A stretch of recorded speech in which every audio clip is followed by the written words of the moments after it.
విజయవాడలో ఎంటీఎస్ ఉపాధ్యాయులు ధర్నా నిర్వహించారు. తమను రెగ్యులరైజ్ చేయాలని, సమాన పనికి సమాన వేతనం ఇవ్వాలని డిమాండ్ చేశారు.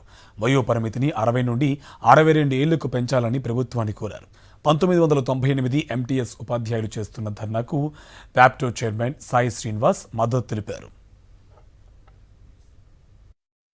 వన్ డే గ్యాప్తో ఈ ఎంటీఎస్లు ఇచ్చింది కూడా 11 నెలల జీతాలు ఇస్తున్నారు. ఒక వన్ డే గ్యాప్తో 12 నెలల జీతమైనా ఇవ్వాలి, వాళ్ళు రెగ్యులర్ చేయాలనేది ప్రధాన ఎజెండాగా వాళ్ళు చేస్తున్న పోరాటానికి ఉపాధ్యాయ సంఘాలుగా మేము కూడా మద్దతు ఇస్తూ ఉన్నాం.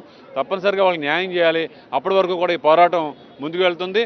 అదేవిధంగా వాళ్ళకి రిటైర్మెంట్ వయసు 60 సంవత్సరాల నుంచి 62 సంవత్సరాలు కూడా చేయాలనేది ప్రధానమైన డిమాండ్గా ఉన్నది.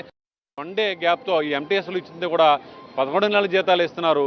ఒక వన్ డే గ్యాప్తో 12 నెలల జీతమైనా ఇవ్వాలి, వాళ్ళు రెగ్యులర్ చేయాలనేది ప్రధాన ఎజెండాగా వాళ్ళు చేస్తున్న పోరాటానికి ఉపాధ్యాయ సంఘాలుగా మేము కూడా మద్దతు ఇస్తూ ఉన్నాం. తప్పనిసరిగా వాళ్ళకి న్యాయం చేయాలి. అప్పటి వరకు కూడా ఈ పోరాటం ముందుకు వెళ్తుంది. అదేవిధంగా వాళ్ళకి రిటైర్మెంట్ వయసు 60 సంవత్సరాల నుంచి 62 సంవత్సరాలు కూడా చేయాలనేది ప్రధానమైన డిమాండ్గా ఉన్నది.